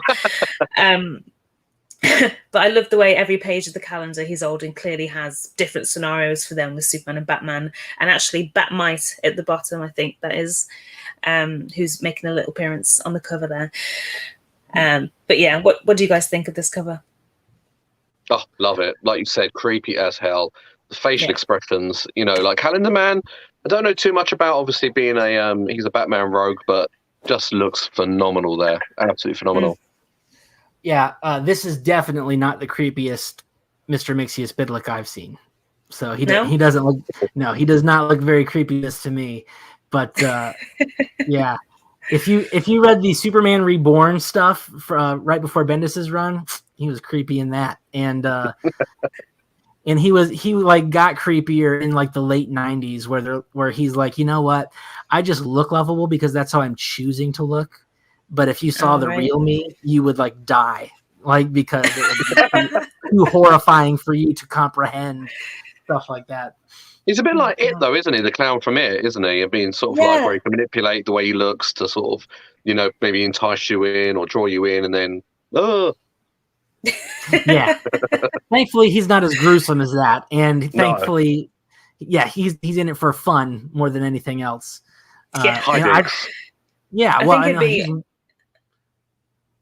was going to say he's way more powerful than It because he can not only can he mess with himself, but he can rewrite the fabric of reality. Crazy. Yeah, like imagine if his I don't know what the word is, demeanor was to be evil and like kill people. Imagine how dangerous he could be with the powers that he's got. So it's kind of nice that he's a lovable, foolish imp. I like him. He's one of my favorite villains. But yeah, the variant cover is by. Oh, go on. Sorry. Just before we move on from that, for anybody listening, if you would like to read a story where Mr. whatever his name is, Powers, go off the deep end, there's a story, a Superman story called Emperor Joker, and it's a big honking graphic novel. The Joker is able to gamble the powers away from Mr. Mxyzptlk and take them on himself. And then he uses, and then so now the Joker has the powers of Mr. Mxyzptlk, and it gets bad. Messy. Yeah, I can imagine. But yeah, I'm gonna have to read that because I need to know what happens in that now. But I didn't know that existed, so thank you. Yeah. Cool. And the variant cover is by Gary Frank and Brad Anderson, and it is amazing. Obviously, you can see it. We see Batman standing broodingly on a gargoyle, just as you expect him to stand, and Superman's floating majestically above him. But yeah, it's nice to see Gary Frank back to doing another Superman cover, because I think the last time we saw him was, I can't remember the exact issue, but it was a cover of the House of L for Action Comics, I think, where Supergirl and everyone was there. But I'd love to see him back for more as well. Yeah, I love the color palette on this thing as well, because like the sky, it's so deep and it's dark and brooding, and it just kind of suggests to me, because obviously this is the last issue of the current run. I do like, the whole color palette suggests to me like, we may be gone, but the fight still continues on, and the series will be back hopefully again in the not too distant future. Yeah. But this issue I love this issue. I think, well, firstly because one of my all-time favorite villains is in it. Jessie Beasley quickly just says, it's so much fun. I hope she's referring to Supergirl. No, I think she's referring to the comic. Oh, or Emperor Joker. Yeah. Possibly. But either way, I agree with her. If she's referring to this issue, then I totally agree. I loved it. It was just a great story, which had no sort of, it didn't need to finish off any loose ends. It was just its own story, which I quite liked. So we start off with Calendar Man in Arkham on A-Day, where he and all the guards are killed by the Joker gas, or supposedly killed. And then just as he almost died, does he almost die? I'm not sure. But he gets pulled into a different dimension by Mixie, who digs into his brain and wants to find out exactly what his fascination is with calendars and what he wants to do the most, which, well, firstly, he says it's the organization of the calendar, which he likes, which I think I like how he's got an answer for that. Like, he's obviously sat and thought about it and thought about the stuff that he does, which is based around the calendar. But yeah, his overall goal is to get revenge on Batman, which, you know, every Batman rogue's goal is that. So I think that was a bit of a stupid question. But with that in mind, Mixie lets him in on a bit of a secret and gives him his magic hats that he can see every moment as if it were in a box, like a calendar. And he also says that if he gets revenge on Superman 2, he's going to give him an extra gift for box 77. Now, explaining all of this is just, it's so hard to explain. Mm-hmm. I think you just need to read this for yourself because it's just it's so random.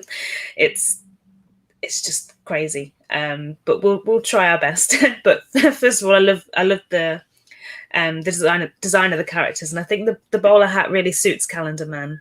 And there's some moments of Mixie that reminds me of Sam Neill from Jurassic Park. I don't know why, and I know that's an insult to him, but some of the facial expressions really remind me of it, and I don't know what it is about him, but yeah.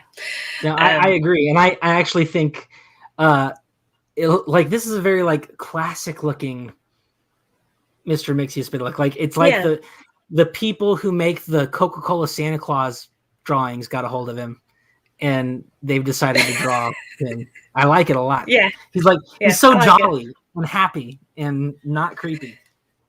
He is a bit creepy, but but once again, the way that Jean Luen Yang has featured the comic panels into the storyline is just, I can't fault it. Like, so unique. In this case, the panels are calendar days, so each has its own number in the box, and he can then look to the past by looking at the previous panel, and then he can also look to the future to see what's going to happen by looking to the next panel, which is so hard to explain. I'm just going to try my best, but it's something you could only do in a comic book. Yes, and which is a great use of the comic book format. And this is I feel like they're maybe trying to win an Eisner with this, because it's just, anything you can do where you're just trying to, this is something we can only do in comic books, and it's excellent and it's great. And I feel like that's the type of stuff that gets nominated. Yeah. And it should, because it's like I said, it's so unique and so inventive. But he also sort of steps out of the panel sometimes to kind of reassure himself as to what's going on. It's just really clever. But with that new knowledge and his magic hat, Calendar Man heads out to get his revenge on Batman. So he first encounters some of Joker's gang and gives them a bit of a kick-in. So this moment gives us a bit of a taste as to what he can do and how he can use his newfound powers and knowledge.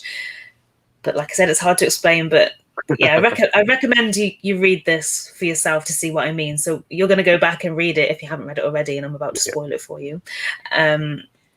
But yeah, you'll know what I mean. But he uses actions and items from the previous panel to assist him with hits in the current panel. So, for example, he strikes at them with a piece of wood in the first panel, and then it hits them then in the next one. But like, it's just hard to explain. It's one of those things. So for him, this is like a bit of a fluke. So he doesn't really know what's going on, and he doesn't know if it's real. He doesn't know what he's capable of. So this is where he sort of truly believes everything is happening and it's not all a dream. He hasn't gone to heaven. He isn't dead. Well, hell, I'm sure he'd go to if anything. But yeah. He then sort of looks into the upcoming panel and sees Bruce Wayne's identity. So he sees Bruce Wayne in the Batman suit in the Batcave, which this got me thinking, like, why did Mixie never do this himself? Because I haven't read the recent Mixie series. I've only read like the Golden Age and the Silver Age stuff. But he doesn't know that Clark is Superman. He does. Does he? Not in the old ones, he doesn't. Oh, well, in the current ones, yeah, he totally does. Oh, okay. Yeah, okay. Yeah. I was going to say, like, why does he not? Surely that would be the main thing that he wants to find out. But yeah, okay, maybe he does. Anyway, so Calendar Man then takes that information to some of Batman's other rogues gallery. I'm not actually familiar with any of the three characters he meets here. Do you guys know who they are? I got to find the page. I don't. Maybe it's different designs. I don't. I just don't recognize any of them. Firefly, Kite Man, and I'm not sure who the King is. It might be a member of the Royal Flush Gang. okay. But I could be wrong. Kite Man, though. Kite Man has definitely gone through a bit of a resurgence with thanks to Tom King. Yes. And he's just appearing all over the place at the moment. He was in the... Go on. Go on, please go on. I was going to say, he was in the Harley Quinn animated, the TV show. And I think that probably did quite a lot for him because he was quite funny in that, I think. Well, the reason he was in there is because of the Tom King stuff, because like he just he made him such a popular character. The first time I ever read him was in the original Young Justice series. He was living on an island for only supervillains, and it's just kind of a like he it's like a pretty straightforward, bad guy. He's able to glide into, high rises and steal stuff. I mean, it's pretty crap power, isn't it? It's a crap super. It's not really a power. It's basically you have a more like portable hang glider is basically all he's got, Like, yeah. But didn't he had a pretty harrowing ordeal when he was in Tom King's run, wasn't it? The War of Jokes and Riddles. He tried to beef up his backstory. Yeah, and he got really kind of elevated. Tom King done a really great job of elevating him. So, don't be surprised if he's all over the place. Oh, I'm Rick. I'm a Ric Flair fan as well. What are we talking about?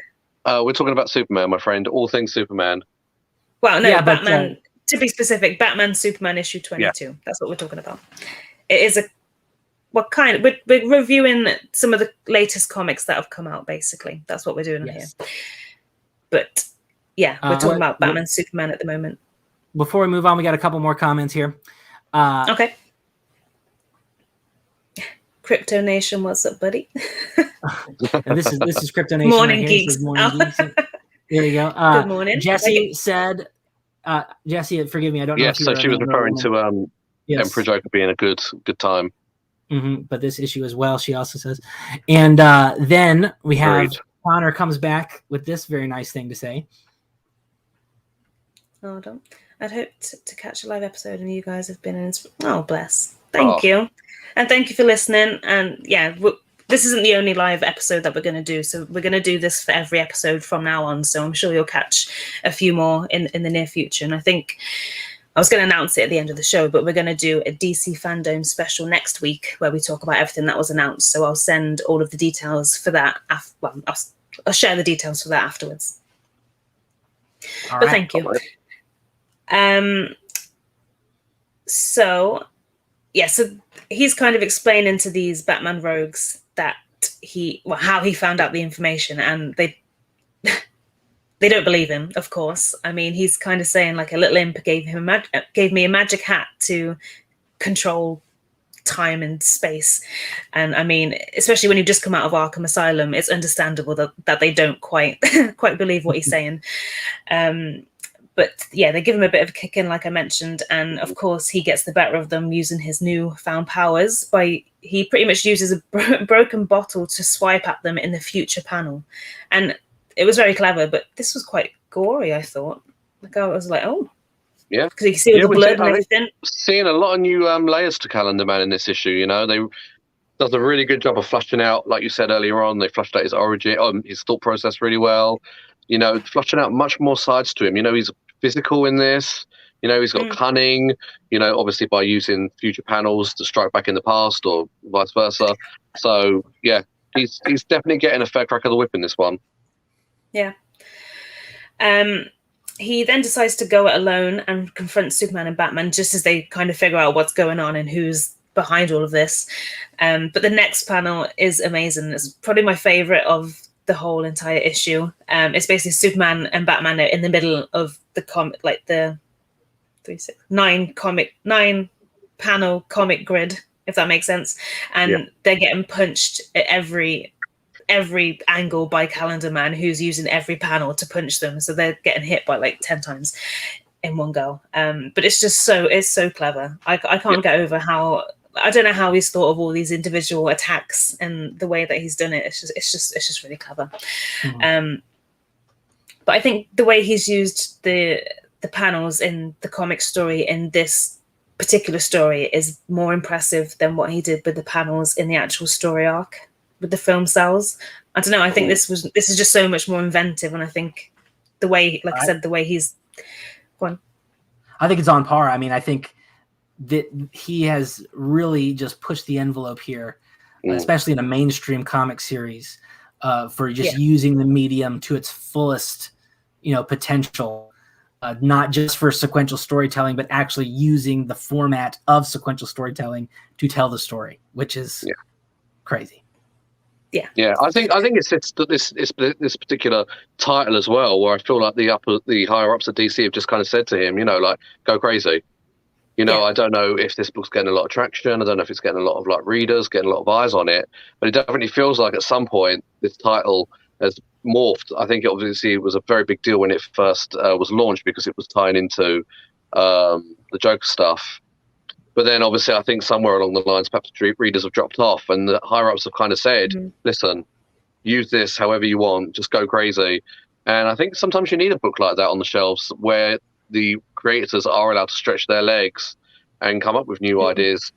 The writer, to me, feels like, to use football terminology, he feels like he's, at a small football club, but he's just about to make the move to a Champions League kind of side. So, that's how I feel. I don't know football, so I'm like, pretending I understand what you're talking about. But yeah, I know what you mean. Like he's just gone for it, and especially with this issue, because this is obviously the last in his run. But this story has nothing to do with any of the other issues that he's introduced. So, yeah, he definitely just gave it his all in terms of uniqueness and ideas for this one, I think. But yeah, very, very well done.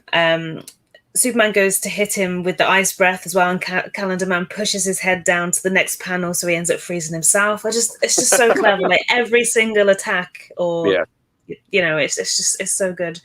And then of course that's the revenge on Superman that Mixie wanted. So as a reward, he gives him a pen, which he then finds out crosses things out. So I think Batman throws the Batarang and he crosses it out before it hits him. But then he accidentally draws a line over his arm, so he loses his arm, which I thought that whole panel was just chaotic. Like it was quite gory, because obviously he lost an arm, but it was just so much fun. The whole issue is such a fun idea, and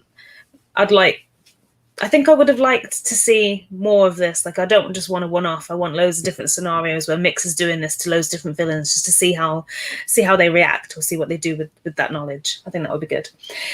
But the next moment was great. So we had a real Superman and Batman moment. So despite the fact that Calendar Man went there to get revenge on them both, they still ran to help him when he lost his arm. So Superman stops the blood by cauterizing the wound, and Batman wraps it in his cape, which was quite sweet. What did you think of that part? In my review, I said this was all meta madness, and I wholeheartedly still stand by that. It feels like a Deadpool comic, over at Marvel, sort of breaking the fourth wall, using the panels in really inventive ways. I loved it. I love it when a character has that kind of self-awareness, obviously, that Mixie does. And, this is what, the outcome of it. So I loved it. And I love the fact that Batman and Superman, they're always going to do the right thing. However they've been treated, they've been done bad by Mixie and what have you, and Calendar Man, but they still see the good in people. Everyone is redeemable. This is a person now who needs help, and they come to the rescue. So I love it. That was really spot on for me. And I didn't read this one. Oh. But browsing through it, it looks really cool, and I'm going to go back and read it. This series, because it's so far outside of continuity, it hasn't been on my urgent to read list. Yeah. But I do want to go back and reread it now that it's done. So I will. Yeah. Mm-hmm. But it is very good. You'll enjoy it, despite the fact that everything that's about to happen. Again, I've ruined another comic for you. But then Mixie takes the reins here and then erases the fact that Calendar Man knew who Batman is. And then he also addresses the audience directly, which I loved. I love when that happens anyway, like in a film or anything like that.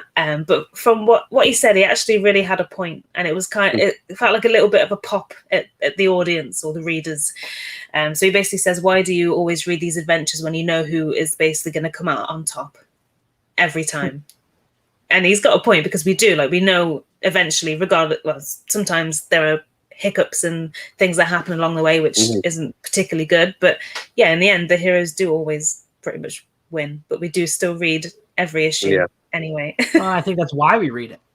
Because I felt that was sort of Mixie kind of acknowledging to us, it was like it was a goodbye from the series, because Mixie, I'm pretty sure, Evan, you probably know this better than I, that Mixie has come across in some iterations as Superman's fan.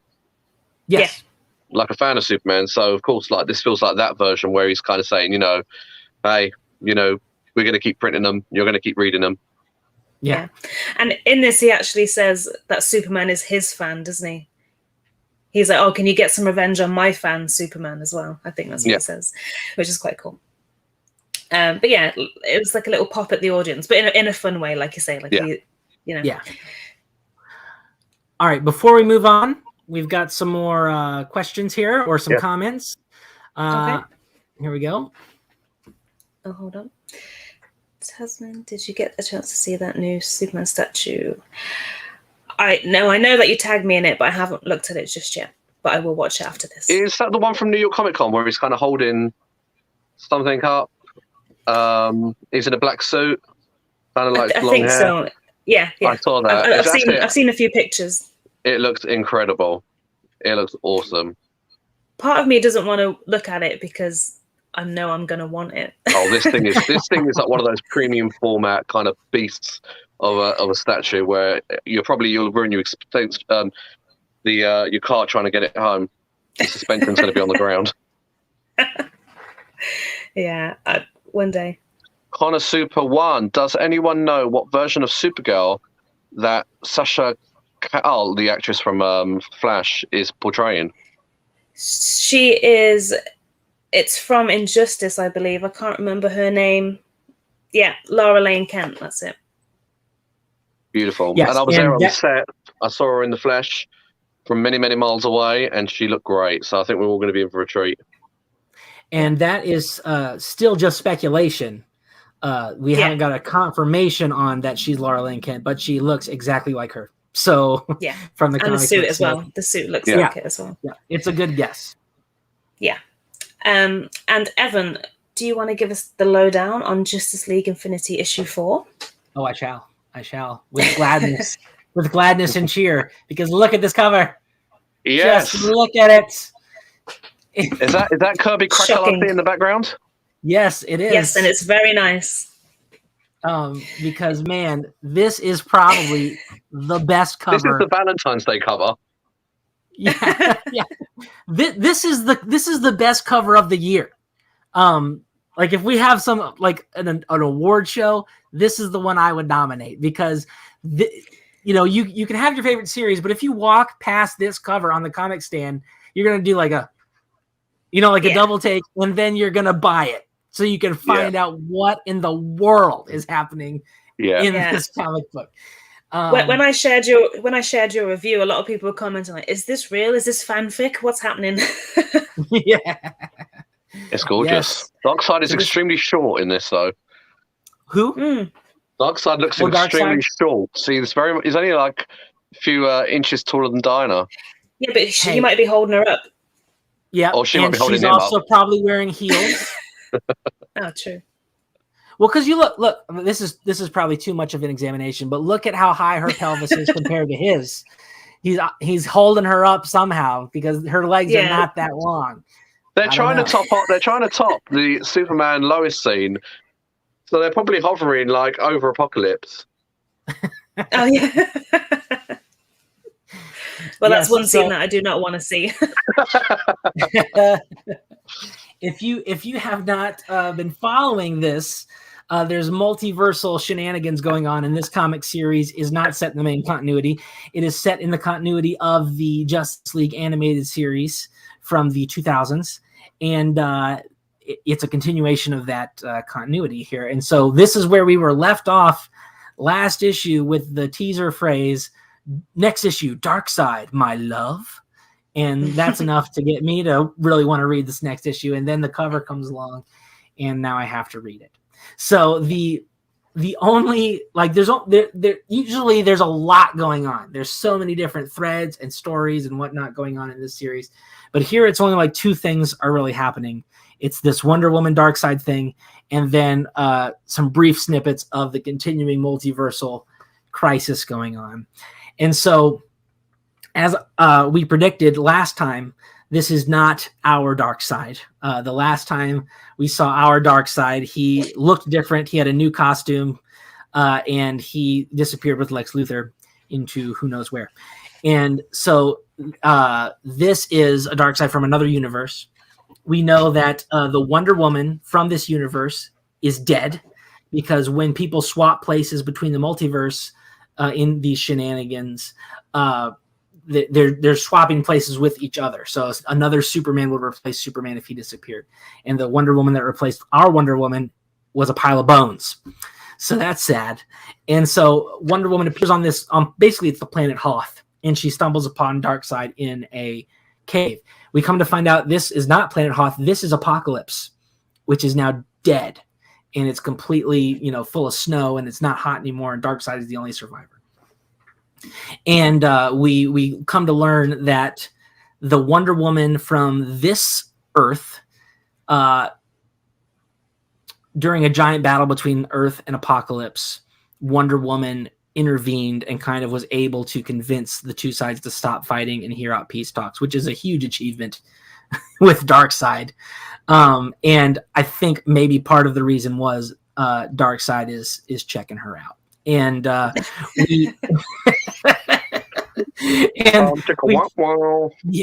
that happens. She goes to become an ambassador to Apocalypse. She goes and lives there, and it's the Beauty and the Beast story is what is happening here.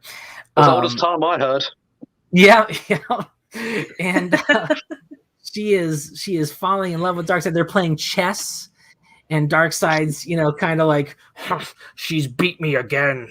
I must keep, she's like dressed in a fancy gown, and then they're dancing and kissing. And so it's like, wow, okay, all right.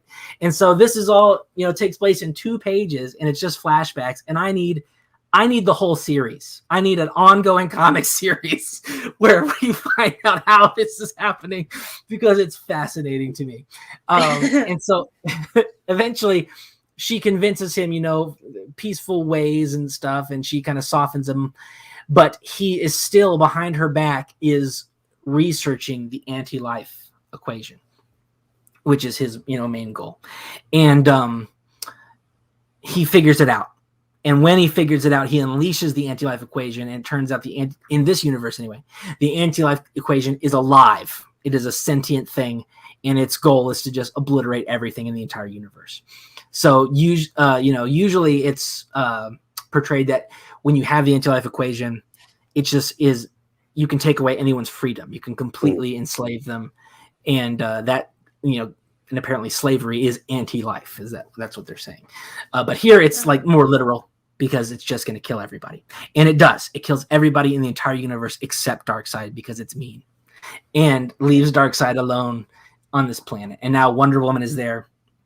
And so Darkseid has told her this whole thing, and she's kind of mad. She doesn't believe him, or she's in denial. She's like, how could anyone, especially another version of me, love Darkseid, this evil, heinous monster? And she kind of storms off back into the cold blizzard wilderness of Hoth in her strapless one-piece bathing suit. And she, again, I'm just like, you've got to be cold, lady. You've got to be cold. And who is waiting for her out there in the wilderness to tempt her but Hades, from the animated show. And in the animated show, we learn that Hades claims to be her dad. And so she's still dealing with that. She doesn't like that. And she doesn't like the fact that, okay, Hades might be my dad, and another version of me fell in love with Darkseid. What is this whole run of like evil gods in my life? I don't like this at all. And turns out it's not actually Hades. It's the anti-life equation reading her mind and playing with her fears and things, and manifesting itself as Hades. And he's about to overcome Wonder Woman, but then Darkseid shows up and just destroys Hades and the anti-life equation with his Omega effect, and sacrifices his own life to save Wonder Woman. And then Wonder Woman begins to soften, and she can understand how somebody could have loved Darkseid and that he has more honor than she gave him credit for, yada, yada, yada. And so, and then the multiversal super team shows up. It's Superman and then President Superman and his whole Justice League, and they are ready to find out what's going on with the multiverse. And so that's it. And like I said, I need more elaboration. I need a Darkseid Wonder Woman series because now that you've opened this box, I need to know more. And it's great stuff. It should come out on Valentine's Day. What? It should release on Valentine's Day. It could be like DC's version of WandaVision. Yeah. Darkseid and Wonder Woman. I'm trying to think of what their name would be, but I can't. Wonderside. Well, Wonderside.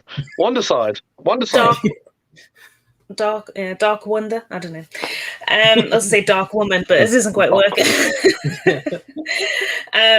Well, that wraps up the topics for this week. I know some of you are listening live, so if you have any questions, quickly ask us, because I can't stay for too long. Yes, we have one. Get Swifty. Yeah. Sasha is a great young actress from soaps, Young and The Restless. She will be great in The Flash. She's replying to Connor Super One. Yeah, I didn't know. Don't know too much about her. Her past kind of filmography. Evan, are you more familiar with her being stateside? No, I not that I know of. If I've seen her in something, I don't recognize her as that person. So, I don't know. Her I'm just going to do the thank yous and stuff quickly, and then if there's any questions, we'll do those, and then we'll shoot off. So first of all, thank you to our Patreons for supporting us this week, but it's been more than a week. It means the world to us, like we said before. It also allows us to continue spreading the word about Superman, and of course allows us to continue to do the podcast, which we love doing. So thank you very much. A special shout out to the members of the House of Al, David Beasley and Dave Owen. Thank you for your continued support as always. And if you want to find out more about our Patreon subscription, there will be a link in the description for this, shortly after the live stream ends. With regards to the whole continuity argument that we've been having over the next couple of, I think, God knows how many episodes, there's been quite a few. A very special someone will be coming on the show to settle that debate for us very soon. We're just working out some schedules, so I will let you know who that is and when that is as soon as I know. So I'm very excited because, like I said, I need to know, and I think we're all asking that burning question. Before he or she, mystery, comes on, we need to decide what happens to the people who are wrong. That's a good point. What happens? What will they need to do? Leave it with me. I'll figure something out. Or if you guys have any suggestions, let us know. And are there any questions from the viewers? Connor Super One says, "A great love episode. You guys are awesome. I love you, Connor. Thank you. Thank you very much." Before we go, do you want to mention anything else you've been reading before we sign off here? Oh, I've been slacking. I think all I've read is what we've discussed, to be honest. How about you guys? I've just been reading Batman Beyond recently. I reread Batman 3 Jokers, and nice. I mean, yeah, that is one of the best Batman stories I've read in a long time. It's like the best new one that's come out in a long, long time. It's great. Yeah. Oh, Jesse Beasley says the losers must watch Superman the musical. Do you know what? I haven't seen that, and I would happily watch that without being a loser. Yeah, me too. Superman the musical. What? What's Superman the musical? Yeah, it was a Broadway musical. It didn't stay on the stage very long. I think only a couple of months. I think it was called Up and Away or something like that. But they aired it as a nighttime special at like 1 a.m. or something like that. So you can watch that version. I'm sure it's on YouTube. What year was this? I've never heard of this. Probably the 80s, Sure. I think. Sounds amazing. Yeah, so it's not, but oh. but yes, I would gladly watch. I've seen clips, and it's not great, but yes, I would gladly watch that. We can do that as a 19 Jesse basically says 1977-ish. Thank you, yes, Jesse. she's suggesting that as the forfeit. Crypto Nation, enjoyed the live show. Stay super. You stay super too. Yes, yeah, I think that's a great thing for the losers to do. But I think it would be good for us all to enjoy that and share the experience. That would be good. Commentary track. I just want to point out if there's. Sorry, go on. I was just gonna say let's the loser has to read a comic that the winner prescribes. We'll think about it. I think that's not bad enough. I think we need something a bit more brutal. I just wanted to point out if there's anyone in the UK watching, I know it's quite late. It's 10 p.m. here. But if you listen in the future, MCM Comic Con is in a few weeks' time, and we will. Well, I think me and Ashley are going to be going. I think, as it stands, I'm only going to be going on the Saturday. But Ashley, I think you're going to be there. Is it for the whole weekend or for both days? Yeah, I'm going to try and do the whole weekend. My boy Charlie Cox is there. I haven't bought my ticket for him yet, so I'm still debating because obviously there's COVID measures in place, and I don't want to put anyone in kind of, more danger, perhaps potentially. So I'm going to keep myself maybe just walking around the floor. But yeah, I'm going to be there. I can't wait. I love the MCM Expo, and last time we went to Tasmin, we handed out comics, so might do that again this year, I think. Well, I don't have any comics to hand out, sadly, because I handed them all out last time. But we'll have badges and stickers and stuff, so we'll be around. So if you see us, be sure to say hello. Please do. To those of us are there any more questions before I sign off? That's it. No? So to those of you taking part in the live stream, thank you so much for being here with us. And yeah, it's great to get your questions and your thoughts on how we're doing, I guess. Hopefully it's coming across better than we think, because for me, I feel like I stutter quite a lot and I stumble over my words, which maybe it's quite entertaining. You never know. But yeah, next week to celebrate ZZ FanDome, we'll be doing a special recording, like I mentioned. So we'll go through all the stuff that's been announced. Mostly, we'll probably try and stick to the Superman stuff. But if there isn't too much, which hopefully that is not the case, we'll cover some of the other stuff too. And to those of you listening afterwards, thank you for taking the time. And we will see you next time for episode 22. Bye. Bye, guys. Bye.